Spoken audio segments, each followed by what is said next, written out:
बिस्मिल्लाहिर्रहमानिर्रहीम। एक्सपोर्ट में profit and loss का इन्हिसार इन कोर टर्म्स की अंडरस्टैंडिंग के ऊपर है। कोई एक्सपोर्टर जितना बेहतर इन कोर टर्म्स के बारे में इंफॉर्मेशन रखता होगा, उसकी जितनी बेहतर अंडरस्टैंडिंग होगी, उतना ही बेहतर वो प्रॉफिट अर्न कर सकता है। एक एग्जांपल से इसको समझा देता हूँ कि एक इंपोर्टर और एक्सपोर्टर के दरमियान एक डील हुई एक्स वर्क्स के ऊपर। इंपोर्टर ने कहा कि भाई मैं आपके स्टोर से जिस जगह आपका सामान पड़ा है वहाँ से आपकी कंसाइनमेंट पिक करवा लूँगा, तो आप मुझे एक्स वर्क्स प्राइस दे दें। एक्सपोर्टर को बड़ी खुशी कि चलो भाई हैज़ल फ्री ट्रांजैक्शन है, मेरा तो इसमें रिस्क ही कोई नहीं है, और मैं जैसे अपनी लोकल मार्केट में सेल कर रहा हूँ कि कोई भी आदमी आता है वो मुझे कैश पे करता है और मैं उसको चीज़ अपने स्टोर से निकाल के दे देता हूँ। तो सिमिलरली ये भी इजी प्रोसेस है। वो अपना बंदा जो भी ऑथोराइज होगा फ्रेट फॉरवर्डर उसको भिजवाएगा, वो मेरे वेयर हाउस से सामान मैं उसको दूंगा और वो पेमेंट हो जाएगी। तो एक्सपोर्टर बड़ा खुश हुआ इस डील के ऊपर। उसने कहा कि ठीक है जी, मैं आपकी कंसाइनमेंट रेडी करवाता हूँ और आपको बता देता हूँ, तो आप अपना बंदा भिजवा दें। अब एक्सपोर्टर ने जो एक्स वर्क्स प्राइस दी थी उसमें दो चीज़ें शामिल होती हैं। नंबर 1 कॉस्ट ऑफ गुड्स शामिल होती है, नंबर 2 पैकिंग शामिल होती है। बहुत सारे लोग ये भी भूल जाते हैं कि पैकिंग भी कॉस्ट पे करती है, कि अगर आप गुड्स की कॉस्ट ले रहे होते हैं तो जो एक्सपोर्ट पैकिंग है वो थोड़ी डिफरेंट होती है और वो उस प्रोडक्ट की नेचर के ऊपर डिपेंड कर रही होती है। तो जब भी आप एक्स वर्क्स के ऊपर प्राइस दे रहे हो तो उसको सिर्फ कमोडिटी की प्राइस ट्रीट ना करें, बल्कि प्रोडक्ट प्लस पैकिंग दोनों को ट्रीट करें। तो एक्स वर्क्स में प्रोडक्ट की कॉस्ट प्लस उसकी पैकिंग की कॉस्ट शामिल होगी।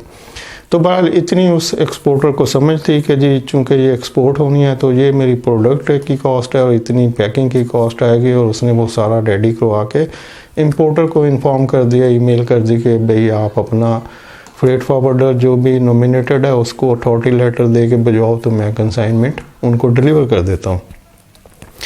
अब ड्यू टाइम पे इंपोर्टर की तरफ से जो बंदा नॉमिनेटर था उसने अपनी गाड़ी भिजवाई और एक्सपोर्टर से कहा कि जी आप सामान लोड करवा दें। जब सामान लोड होना शुरू हुआ तो कुछ सामान ट्रक के अंदर चला गया और कुछ जो दरमियान में लोड हुआ था तो वो नीचे गिरा, डैमेज हुआ और वो लॉस में चला गया।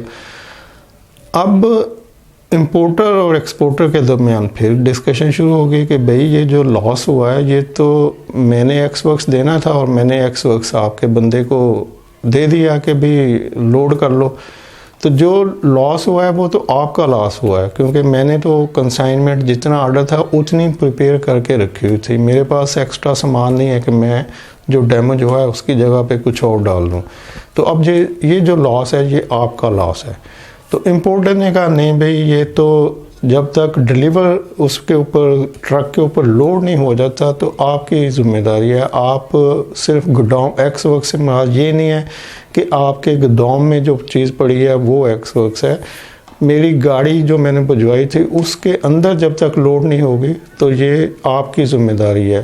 तो चूँकि ये लोड होने के दरमियान डैमेज हुआ है तो इसकी ज़िम्मेदारी आपके ऊपर आती है, तो ये आपका लॉस है, मेरा लॉस नहीं है। अब ये दोनों का जो डिस्प्यूट था ये अब किसी आगे डिसीजन के लिए किसी बॉडी के पास चला गया। For example chamber of commerce में चला गया, कोर्ट में चला गया, किसी इंटरनेशनल कोर्ट में चला गया।